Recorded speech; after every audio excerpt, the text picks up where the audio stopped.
Without wishing to give any offense, I would sincerely like to try and relate this search to everyone, including those church members and others who consider themselves to be loving critics of the church.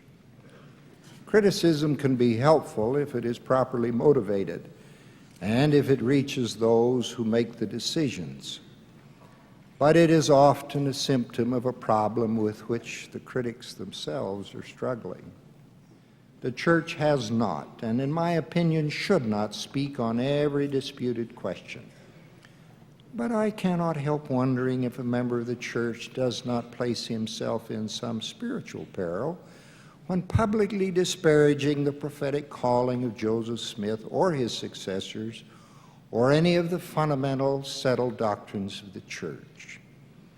When a member expresses his private doubts or unbelief as a public chastisement of the leadership or the doctrine of the church, or a confrontation with those also seeking eternal light, he has entered upon sacred ground.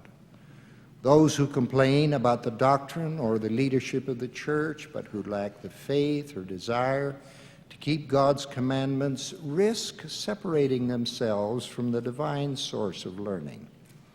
They do not enjoy the same richness of the Spirit that they might enjoy if they proved their sincere love of God by walking humbly before Him, keeping His commandments, and by sustaining those He has appointed to lead the church.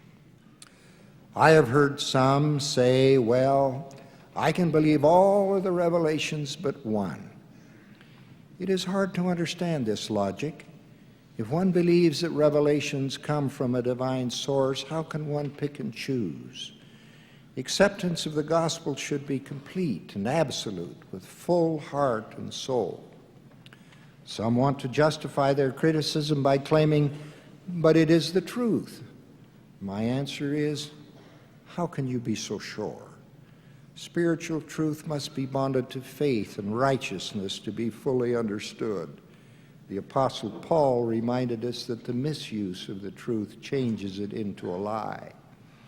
Since the beginning of the restored church, there has been much opposition and many critics, both from within and without. What have been the results of all of this opposition and criticism? Some of the spiritually immature, the weak, and the incredulous have dropped out. The church itself, however, not only survives, but it grows and strengthens. I do not believe this work will be stopped or seriously injured by its detractors. There are many prophetic statements to the contrary. History has proven quite conclusively that the church has grown under persecution. It has prospered under criticism. By finding fault with the doctrines, practices, or leadership of the church, one can waste much time and effort in a fruitless endeavor. Those who have been washed in the waters of baptism put their eternal souls at risk by carelessly pursuing only the secular source of learning.